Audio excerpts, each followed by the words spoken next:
24 मार्च रोजी सोलापूरमध्ये दुपारी मोठ्या प्रमाणात अवकाळी पाऊस पडला। यामुळे अनेक भागांमध्ये पाणी साचलेले दिसत आहे। तासनतास पाणी जात नसल्यामुळे नाल्यामध्ये कचरा, माती, दगड अशा प्रकारे अडकून बसल्यामुळे पाणी पुढे जाण्यास अडथळा निर्माण होत होता। यामुळे अनेक नागरिक स्वतः हाताने दगड, माती, कचरा, नाल्यामधून कचरा, दगड, माती काढत होते आणि पाणी पुढे ढकलत होते। यामुळे पाण्याची लेवल कमी होता होत पाणी पुढे जात होते, पण नागरिकांना हे सर्व काम करावे लागले। यामुळे नागरिकांना त्रास सहन करावा लागला। पण महत्त्वाचे, महानगरपालिका कर्मचारी व अधिकारी हे सर्व पगार घेतात, काम का करत नाहीत हेच कळत नाही। वेळेवर नाले साफ नाही केले किंवा ड्रेनेज लाईनची सफाई नाही केली। अनेक भागांमध्ये पाणी थांबून राहिले होते। पावसाचे पाणी अनेक भागांमध्ये साचलेले दिसत आहे। महानगरपालिका आयुक्त साहेब, आपण अधिकारी व कर्मचारी यांच्याकडे लक्ष केंद्रित करावे। वेळेमध्ये ड्रेनेज लाईन व नाले साफ करून घेण्याची जबाबदारी जे अधिकारी यांच्यावर असेल त्यांच्यावर योग्य कारवाई करण्यात यावी अशी नम्र विनंती। अन्यथा सर्व नागरिक महानगरपालिकेसमोर धरणे आंदोलन करण्यात येणार आहे। पावसाळा आणखी लांब आहे। फक्त एक अवकाळी पाऊस पडल्याने एवढे पाणी साचत असेल, पुढे काय होईल याची कल्पना नाही। आत्ताच आपण याचा विचार करावा। महानगरपालिका आयुक्त साहेब, जागृत होण्यास नम्र विनंती। सत्यविजय न्यूज, मलैया स्वामी।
आपलं शहर आपल्या अभिमानाचा भाग असतो। अनेकदा याची आपल्याला जाणीवही नसते। आपण सुविधांचा आनंद घेतो, पण आपण शहराला काय देतो? आपण फक्त कचरा निर्माण करतो आणि स्वच्छतेची अपेक्षा इतरांकडून करतो.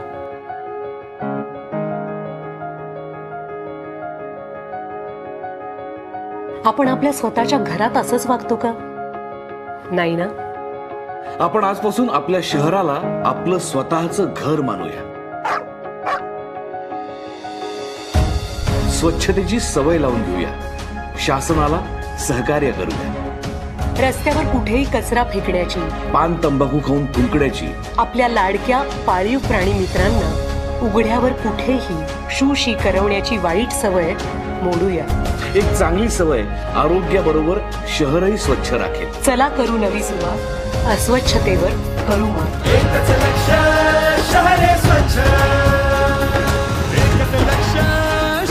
स्वच्छ महाराष्ट्र अभियान, नागरी नगर विकास विभाग. रुजवू संस्कृती स्वच्छतेची. सत्यविजय न्यूज चॅनल, संपादक मल्लय्या स्वामी.